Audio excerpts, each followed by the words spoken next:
नमस्कार विद्यार्थी मित्रों, आज मैं आपको कक्षा 7 विषय सामाजिक विज्ञान में प्रथम शस्त्र प्रकरण नंबर 5 स्थान और समय की चर्चा करूंगी। तो बच्चों, जैसा कि हम लोग जानते हैं स्थान और समय, तो ग्लोब में हमें यदि स्थान किसी भी देश का जानना होगा तो वो हम किस तरह जान सकते हैं, और फिर उस देश में कितने बजे होंगे या क्या टाइम होगा, ये सब हम समय के आधार पर जान सकते हैं। इस तरह हम कह सकते हैं कि ग्लोब जो है, ग्लोब की सहायता से हम किसी भी देश का स्थान और समय दोनों जान सकते हैं।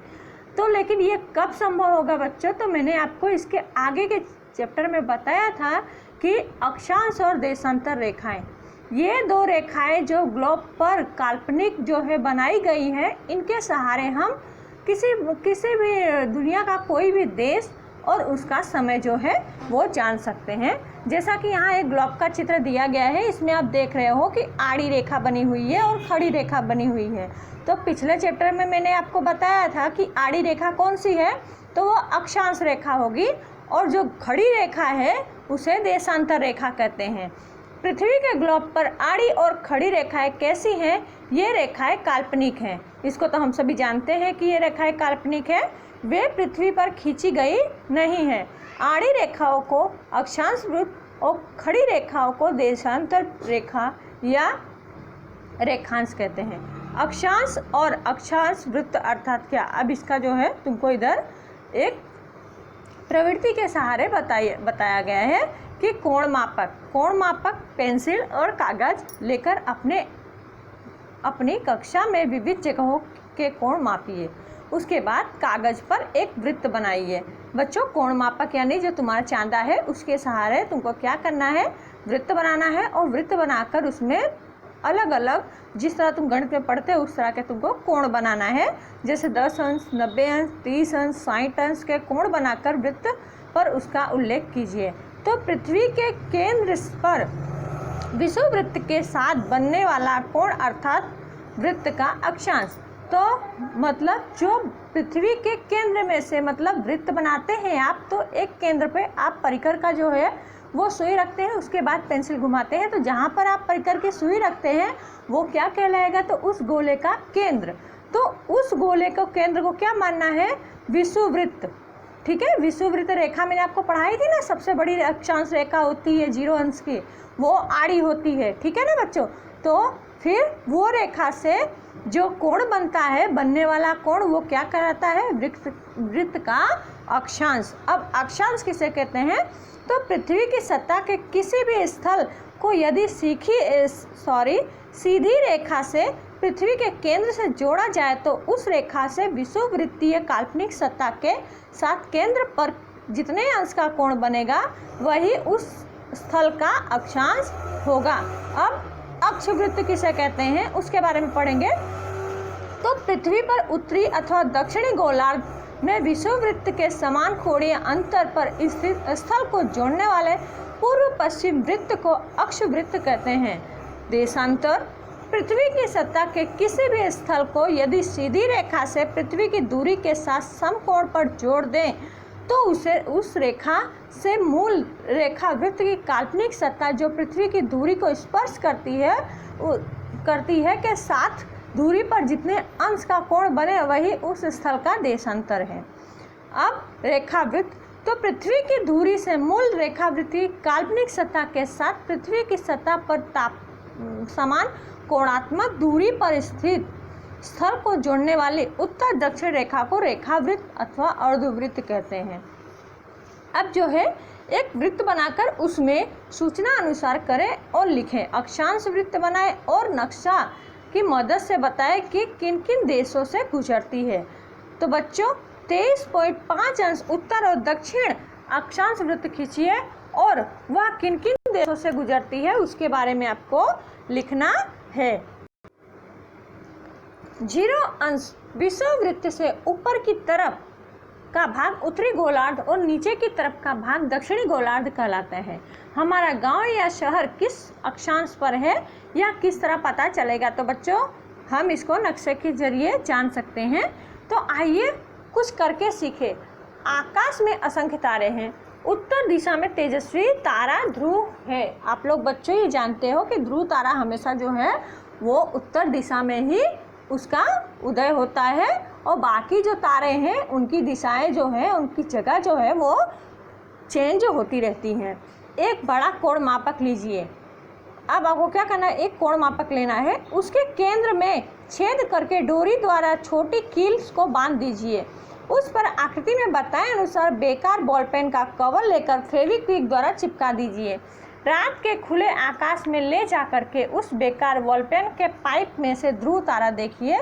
उस समय डोरी द्वारा बंधी कील खिसक कर जिस कोण पर रुके वही आपके गांव या शहर गांव का सही अक्षांश है। तो बच्चों यह एक प्रवृत्ति है, आप करना चाहते हो तो कर सकते हो घर पे। अब चंद्र को देखिए और कोण लिखिए, ध्रुव तारा को देखिए, कोण लिखिए। आपको मालूम होगा ऐसे अन्य आकाश में दिखाई देने वाले तारे और ग्रह देखिए तथा नाम लिखिए। अब आपको नीचे कई देशों के नाम दिए गए हैं। ये देश 0 अक्षांश से किस दिशा में स्थित है, इसे नक्शा या मैप या ग्लोब की सहायता से आपको खोजना है। तो जैसे कि बच्चों पहला क्या दिया गया है, केन्या, ठीक है ना बच्चों। तो केन्या कहाँ होगा, तो बच्चों केन्या जो होगा वो कहाँ होगा, तो उत्तर दिशा में होगा। उसके बाद मंगोलिया देखोगे तो वो भी उत्तर दिशा में होगा। चिली देखोगे तो वो दक्षिण गोलार्ध में मतलब दक्षिण दिशा में होगा। कनाडा जो है वो उत्तर दिशा में होगा और जो इजिप्ट है वो उत्तर दिशा में होगा और दक्षिण अफ्रीका जो है वो दक्षिण दिशा में होगा और रूस जिसको रशिया कहते हैं वो कहाँ होगा, तो उत्तर दिशा में होगा। इसको आप देख सकते हैं। तो इसके बाद जीपीएस मोबाइल फ़ोन और गूगल। तो जीपीएस सब जानते हो बच्चों कि ग्लोबल पोजिशनिंग सिस्टम द्वारा इस साधन के माध्यम से आंतरिक में तैरते हुए उपग्रह द्वारा किसी भी स्थल के सही अक्षांश और देशांतर जान सकते हैं। अब ऐसी सुविधा वाले कई मोबाइल फ़ोन में भी जीपीआरएस और इंटरनेट के माध्यम से अपने स्थल के विषय में जाना जा सकता है। माई लोकेशन क्लिक करते ही आपके गांव या शहर का अक्षांश और देशांतर मिल जाएगा। अब देशांतर और देशांतरीय स्थान, तो ग्लोब पर उत्तर दक्षिण खींची गई काल्पनिक रेखाओं को देशांतर कहते हैं। नीचे दिए गए विश्व के नक्शे में 0 देशांतर रेखा किस देश से गुजरती है उसे खोजिए और पूर्व और पश्चिम में कितने देशांतर है ये बताइए। तो बच्चों यहाँ जो है वो क्या है, तो ये विश्व का नक्शा है। तो जो 0 अंश का रेखांश वृत्त है उसको किस नाम से जानते हैं, तो ग्रीनविच रेखा के नाम से। फिर इसको आपको डिवाइडर करना है कि पूरब और पश्चिम में कितने कितने देशांतर होंगे और कौन कौन से देशांतर से जो है, देशांतर कौन कौन सा है जहाँ से कोई देश, मतलब कि विश्व में कौन कौन से ऐसे देश हैं जो देशांतर पर से गुजरते हैं।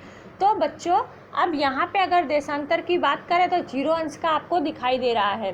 तो ये तुम्हारी देशांतर रेखा है। यदि आप इसको सीधे खींचोगे तो ये किस किस देशों को स्पर्श करती है, तो उसके बारे में आपको यहाँ पर करना है, ठीक है ना। उसके बाद जो है पूर्व और पश्चिम दिशा में कितने देशांतर हैं। तो बच्चों हम लोग जानते हैं कोण हमारा कितने का होता है, तो 180 का हमारा चांदा होता है कोण मापक, ठीक है।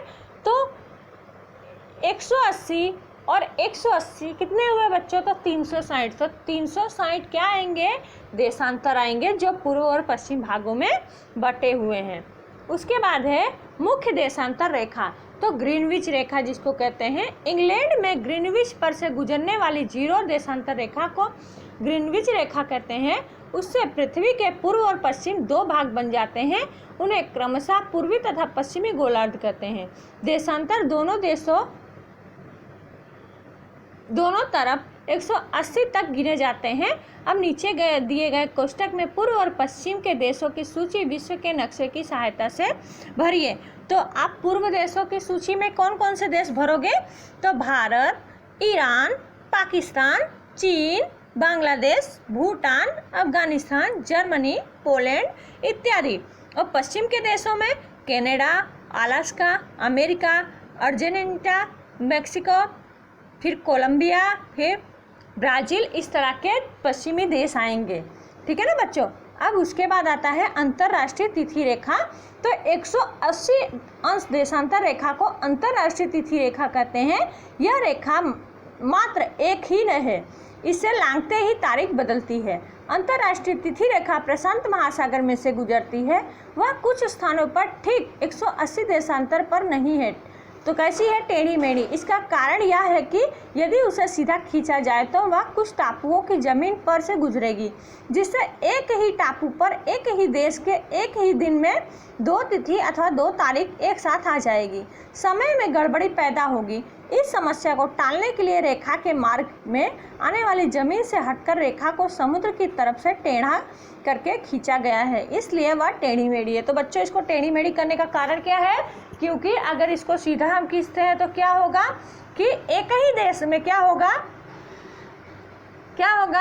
एक ही दिन में 2 तिथि आ जाएगी और 2 तारीखें आ जाएंगी। इसके लिए ये रेखा जो है वो समुद्र में से ही टेढ़ी मेढ़ी खींची गई है। अब 0 देशांतर से पूर्व भाग पृथ्वी का पूर्वी गोलार्ध है। 0 देशांतर से पश्चिम का भाग पृथ्वी का पश्चिमी गोलार्ध है। उसके अनुसार भारत का देशांतरीय स्थान नक्शा में खोजिए और नीचे दिए गए देशों का देशांतरीय स्थान सूची में लिखिए। तो बच्चों, इसको आपको भरना है। तो जैसा कि है, भारत का कितना दिया है? 68 अंश पूर्व देशांतर से 97 अंश पूर्व देशांतर। तो इजिप्त का भरोगे तो 23 अंश पूर्व देशांतर से 36 अंश पूर्व देशांतर। रूस का भरोगे तो 28 अंश पूर्व देशांतर से 172 अंश पूर्व देशांतर। ऑस्ट्रेलिया का भरोगे तो इसमें 113 अंश पूर्व देशांतर से 154 अंश पूर्व देशांतर। पाकिस्तान तो 62 अंश पूर्व देशांतर से 76 अंश पूर्व देशांतर। फिर कनाडा तो 53 अंश पूर्व देशांतर से और कनाडा का आप भरोगे बच्चों तो इसमें 53 अंश पश्चिम देशांतर से 139 पश्चिम देशांतर, क्योंकि कनाडा जो है वो पश्चिम दिशा में है ना, इसलिए यह पश्चिमी, यहाँ पर पूर्व पश्चिमी देशांतर आएगा। फिर यूएसए है तो उसमें 67 अंश पश्चिमी रेखांश से लेकर के 124 अंश पश्चिमी रेखांश तक। मेक्सिको है तो 86 अंश पश्चिमी रेखांश से लेकर के 116 अंश पश्चिमी रेखांश। तो ये इसका जो है वो रेखांशीय माप है। अब पृथ्वी की सबसे बड़ी घड़ी सूर्य है। किसी भी स्थान का समय आकाश में सूर्य का स्थान कहाँ है, इस पर तय होता है। पृथ्वी पर के कई स्थानों पर समय देशांतर रेखा की सहायता से निश्चित किया जाता है कि पृथ्वी 24 घंटे में एक परिभ्रमण पूरा करती है। देशांतर रेखाएं कुल 360 है और इस तरह 1 घंटे में 15 देशांतर रेखाएं सूर्य के सामने से गुजरती है। प्रत्येक देशांतर रेखा गुजरने में 4 मिनट का समय लगता है। इस तरह आसपास के 2 देशांतर के बीच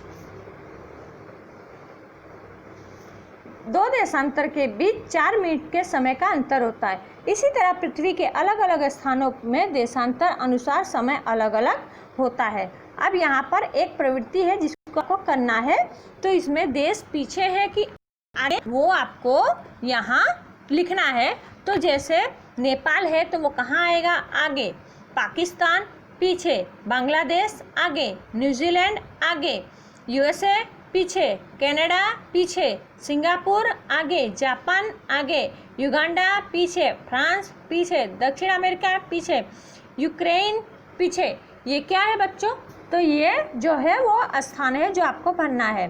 फिर आया स्थानीय समय। जो देशांतर रेखा ठीक सूर्य के सामने होती है उस देशांतर पर स्थित सभी स्थानों पर दोपहर के कितने बजते हैं?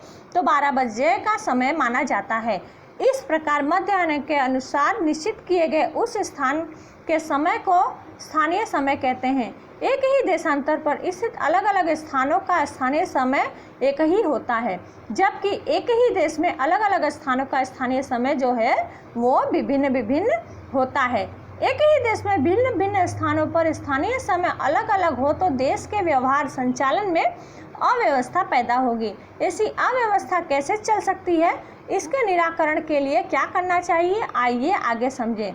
तो इसके लिए जो है प्रमाणित समय, देश के मध्य भाग में स्थित किसी भी स्थान का स्थानीय समय पूरे देश का समय माना जाता है। अर्थात देश के किसी भी देशांतर के आधार पर संपूर्ण देश का एक ही समय निश्चित किया जाता है, उसे प्रमाणिक समय स्टैंडर्ड टाइम कहते हैं। हमारे देश का प्रमाणिक समय इलाहाबाद से गुजरने वाली 82.5 अंश पूर्व देशांतर पर निश्चित किया गया है, अर्थात वहाँ दोपहर के 12 बजे हो तो संपूर्ण देश में सभी जगह दोपहर के 12 बजे का समय माना जाता है। इससे पूरे देश के संचालन के समय व्यवस्था बनी रहती है। अब जो है इसमें आपको क्या करना है, कोई भी टेक्नोलॉजी मोबाइल ले लीजिए और विश्व के विविध देशों और मुख्य शहरों का प्रमाणिक समय दिया गया है, उसे नोट कीजिए। ग्लोब की सहायता से विश्व के विविध देशों और उनके महत्वपूर्ण शहरों का प्रमाणिक समय ज्ञात कीजिए और भारत के प्रमाणिक समय से आगे है कि पीछे वो आपको लिखना है। तो जैसे इसमें आपने लिखा, क्या लिखा, तो लंदन लिखा, लंदन कहाँ है, इंग्लैंड में, तो वो क्या है, पीछे है भारत से। बांग्लादेश लिखा, उसका ढाका लिखा है, तो वो कहाँ होगा, आगे। इस तरह से आपको देश के बारे में इधर लिखना है। क्रम देखें, तीसरा है सिंगापुर, तो वो कहाँ होगा, भारत के आगे। सिडनी जो ऑस्ट्रेलिया में है वो कहाँ होगा, आगे। फिर टोक्यो जो जापान में है वो कहाँ होगा, आगे। सूडान कहाँ होगा, भारत के पीछे। कोलंबो कहाँ होगा, साथ में होगा, किसके, भारत के। पाकिस्तान पीछे होगा। काठमांडू नेपाल वो साथ में होगा। न्यूयॉर्क कहाँ होगा बच्चों, पीछे। ओटावा कहाँ पर है, कनाडा में, वो कहाँ होगा, पीछे। और यहाँ पर जो है ये पाठ पूरा होता है और यहाँ से जो है कुछ क्वेश्चन के आंसर दिए गए हैं जिसको हमें जानना जरूरी है। जैसे कि ग्रीनविच रेखा से कोई स्थान पूर्व में हो तो उसके देशांतर के आंकड़े के साथ पूर्व लिखा जाता है और पश्चिम में हो तो पश्चिम, जैसा कि मैंने आपको बताया। अंतर्राष्ट्रीय तिथि रेखा को इंटरनेशनल डेट लाइन संक्षेप में आइडियल कहते हैं। पूर्व पश्चिम क्षेत्र में बड़े हो ऐसे देशों के एक से अधिक प्रमाणिक समय होते हैं। विषुववृत्त से कोई भी स्थान उत्तर या दक्षिण दिशा में, दक्षिण में है या दर्शाने के लिए उस समय के आंकड़ों के साथ उत्तर अथवा दक्षिण लिखा जाता है। दो अक्षांश वृत्तों के बीच वास्तविक जमीनी सतह का लगभग 111 किमी का अंतर होता है। दो देशांतरों के बीच का अंतर केवल विषुववृत्त पर लगभग 111 किमी होता है। और इस तरह यहाँ पर स्वाध्याय है बच्चों, इसको आपको स्वयं करना है।